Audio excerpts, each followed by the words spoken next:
Namaste, Jai Bharat. The narratives from Pakistan is ever interesting, and their objectives are ever interesting.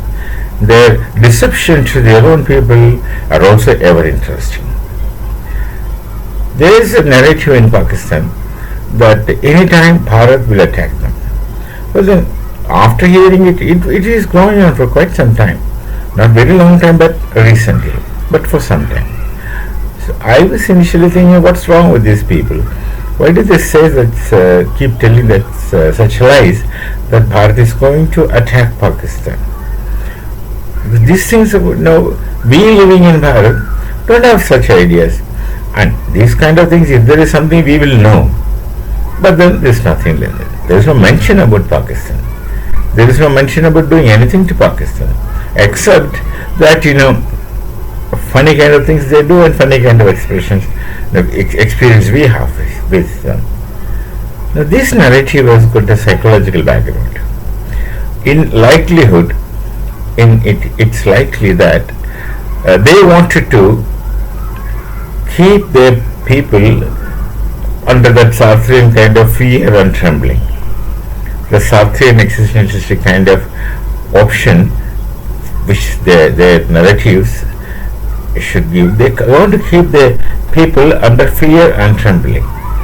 If you look at the YouTubers in Pakistan, they all seem to speak directly or indirectly. There are some YouTubers, though very few, who are trying to keep some balance at their own peril. That also I should add. And even they are inclined to say the possibility of that, though not conclusively.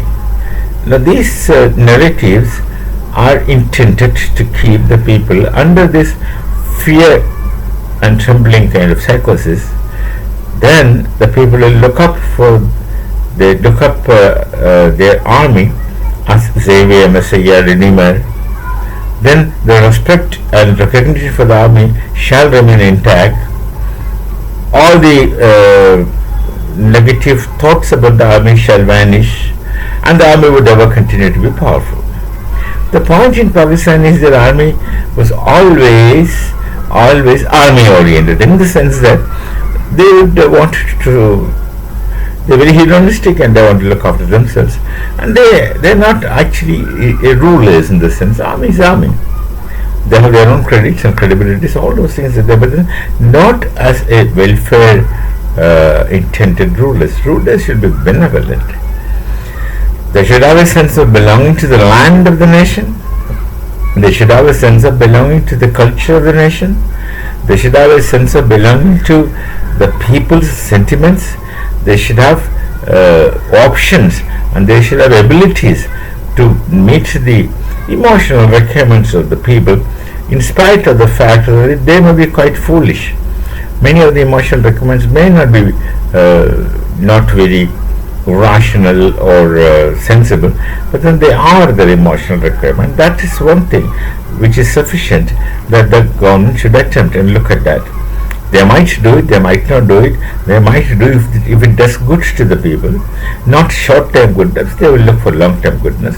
Sometimes for the sake of long-term goodness, short-term goodness may be sacrificed. All those things are there. But these things the army can't do. They are not trained for that. Fundamentally, they are trained for some entirely different things. And once you ask these people to rule, they can't do what they are not taught or what they have not learned. It will only be an exception when an army man becomes a good ruler. That's always an exception. The exceptions are exceptions and exceptions only. But in case of Pakistan, these exceptions had not happened. They were bullies, and even now remain bullies, and they think they are very smart to create such propaganda story and put it in the air so that the people would want to depend on army. They would immediately want to say that army will save us, or army must be supported, etc., etc. That sentiments they are buying, actually synthetically creating a situation where they can buy such sentiments. And there are YouTubers showing all these visuals of troop movements in Bharat. In Barmir there is so many this thing when that they will mention the weapons that we commonly use in battle, and the weapons that Bharat possesses, all these things are known. Nothing is hidden, nothing is secret. There are troops in Barmir, my God. I lived in Barmir 4 years. At that time, difficult times. No, in which context why should I speak of? And in Barmir troop women, this and that troop women, yes, of course, we will keep our borders. We will be vigilant, all right, but that doesn't mean that whatever we do is to attack you.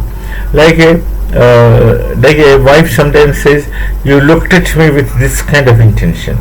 You have no love towards me. You have these things in your mind against me. You have that thing for the other woman." No. Similarly, Pakistan behaves. Even the whole problem in Pakistan is that they are basically people of Bharat and fundamentally Hindus. The destruction, you see, begins from the point of Islamization in their individual independent trees, family trees. And when they become collectively living in Pakistan, well, that culminates. And there is no redemption, there is no U-turn, there is no turning back. They are allowed to live with that until they find their own solutions. Now, these kind of things run in Pakistan. We shall meet. Namaste. Jai Bharat, Jai Shri Ram.